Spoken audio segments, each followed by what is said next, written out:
And we're back with the Rolling with Gabe podcast. Man, it's been a while. I know I said about last week, 2 weeks ago, I said that we're back on track, but something came up. But hopefully now you'll get a podcast show coming every week. Hopefully life will not get in the way. But anyways, I have a interesting podcast today. One of the most wonderful artists that works at the workshop I go to did a presentation about that's something that happened in Chicago, and it was based on Candyman, the movie. It's gonna be a really cool short story. It's gonna be narrated by my friend Aaryn. She did some wonderful paintings and stuff, and I will have this up on my YouTube channel. Also, Rolling with Gabe. Mm-hmm. I will have this in the description after the podcast. But welcome, Aaryn. Hi. Hey. Hey. Man, this is awesome. This is very awesome. Yeah. Yeah. I've worked on this book for a long time so that I can get to this. So can you tell the audience how long did it take you to prepare? You did this with Amy, right? Yeah. So we're in April. Mm-hmm. So then it was after May. Yeah. So I practiced, so February, March. So in March, mm-hmm.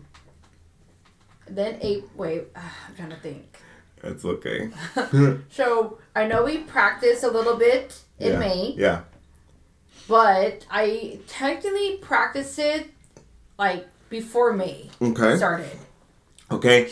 What gave you to do this idea? What inspired you to work on this artwork and make this story or talk about this story of this book? Mm-hmm. This inspired me because me and Amy were talking about the history of Capri Greens, and then she kind of told me a really bad crime that happened there. So she gave me that story and everything. And I can't say the name. Capri Greens. Yeah, Capri Greens. It is a very tongue twister. It's based in Chicago, right? Yes. Did you grow up in Chicago? No, I did not grow up in Chicago, but my dad, Rich, he grew up in Chicago. Oh, okay. So we would go there multiple times, once in a while. And this is probably crazy.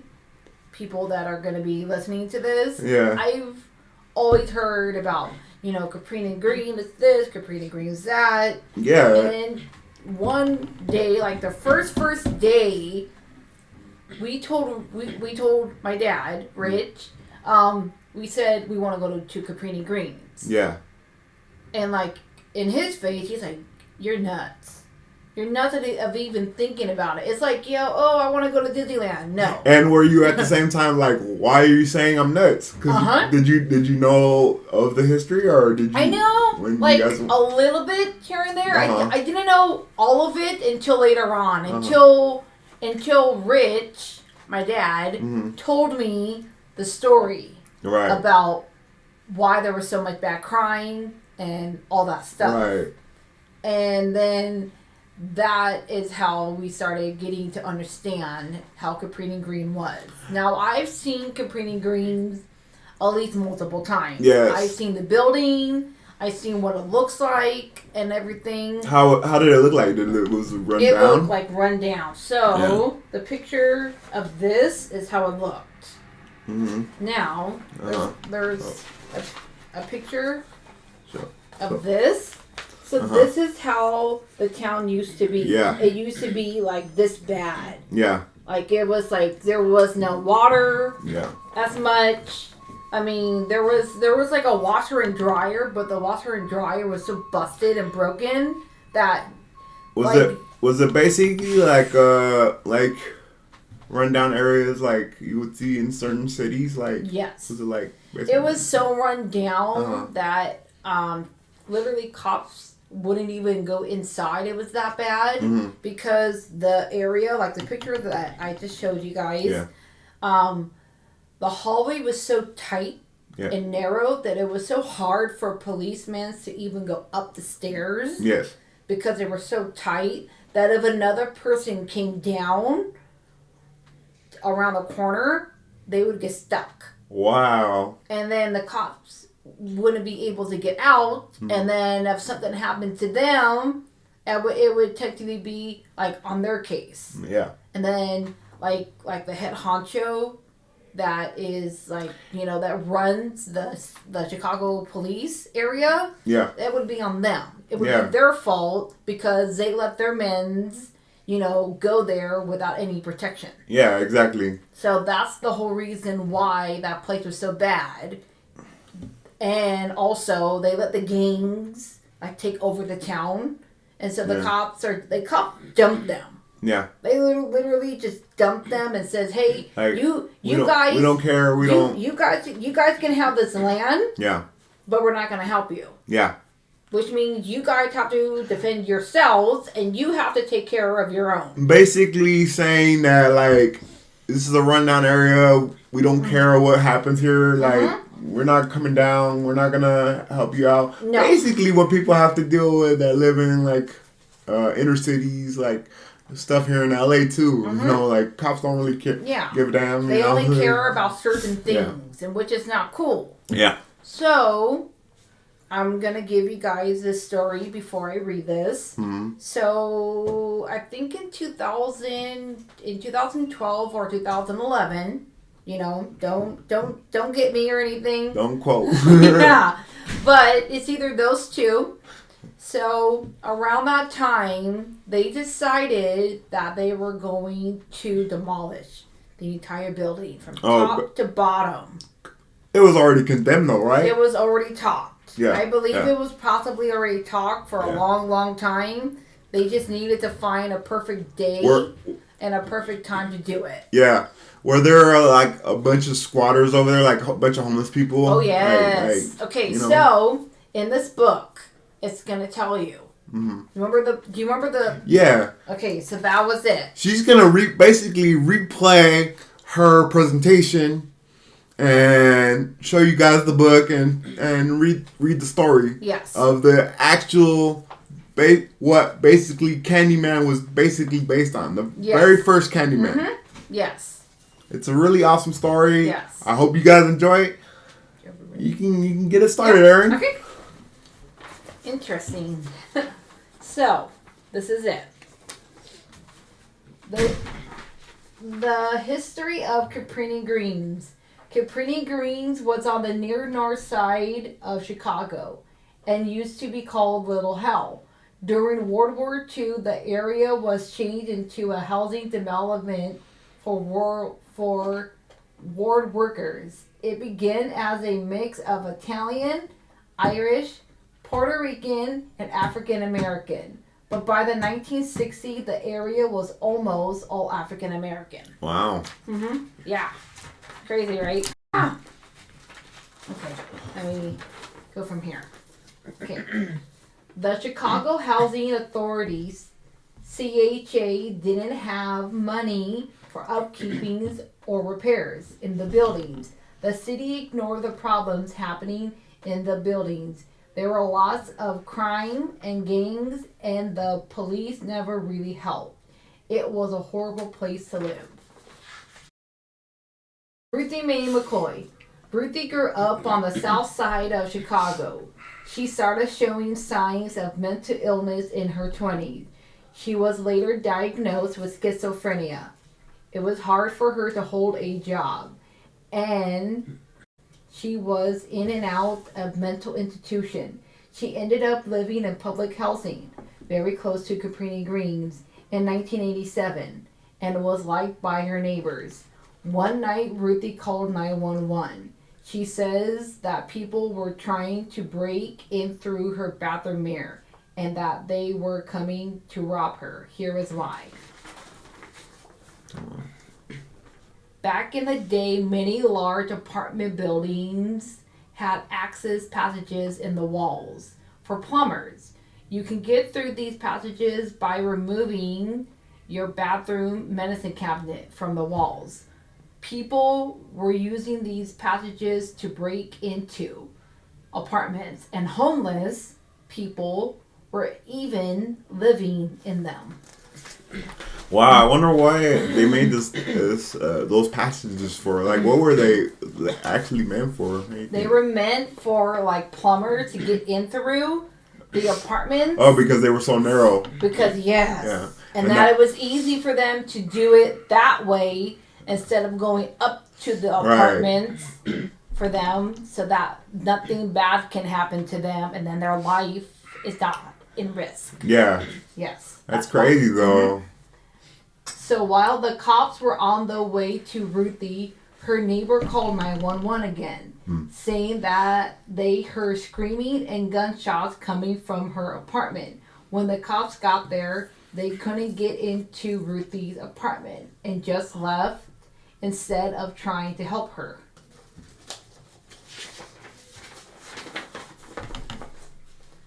A few days later, the next door neighbor still hadn't seen Ruthie, and since the cops wouldn't help, they checked on her themselves. What they discovered was a horror scene. Ruthie had been shot and was laying on the floor of her bedroom. The place had been ransacked too. Men were later arrested but found not guilty. There were not enough evidence. Since Ruthie was a black woman and mentally ill, the police did not pay attention to her, and her story was ignored until detectives learned how the man came through the bathroom mirror. This is how the Candyman legend started. Wow. Yeah, very interesting story. The Aaryn, Candyman. Can you scoot up a little bit more, show the picture of the, a little bit more? Sure. This is how the building looked. The buildings. This is how the building used to look like. Yeah. Before it got demolished. Ah. Yeah. The Candyman. This crime inspired the movie Candyman. Mm-hmm. In 1993 and the remake in 2021. The movie takes place in the Capri Greens and uses similar scenes to what happens to Ruthie. In the remake, the main character even has the last name McCoy in honor of Ruthie. Oh, this is the drawing of Ruthie. Yeah. Is that your original drawing, that the big poster you had? Yes. I'm gonna have the all her paintings. I'm gonna add that to the YouTube video. Okay. So they can all see your. Okay. Yeah. So awesome. I'm gonna have you send me some shots. Sure. Yeah. Okay. But continue the story. Thank you. The movie focuses on talking about how this group of people who lived in these buildings were treated poorly, unfairly by society. And the Chicago police, their suffering, pain, and trauma while being ignored and broken down led to the myth of the Candyman. This project is dedicated to the memory of Ruthie Mae McCoy. Wow. That is the book. That is. Yes. Can you show off all the pictures and stuff again? Oh yes. Just to make sure they got a good look at, Okay, so this is one. Yeah. This is the outside of a different area. I don't think this is Capri Greens. I think this is the other town. Yeah. That I was talking about. So this is what it used to look like. Mm-hmm. So these are technically like little small apartments in a way. So there's that picture. Now this is the original picture that I drew. Yeah. This is Ruthie. This is what she used to look like. And I bet you back in the day, that people, they don't really understand mental illness and they just write it off as she's crazy. Like, and that's not cool. You don't do that. Yeah, that's... So this is the other picture that I was showing you guys before. So I'm gonna show it to you again. Yeah. This is how it used to look like. It was like it was sad. Yeah. It was a sad place to live in a sad area. Yeah. This is the park of Cabrini Green and what it used to look like. Yeah, that's crazy. So this is half of the park.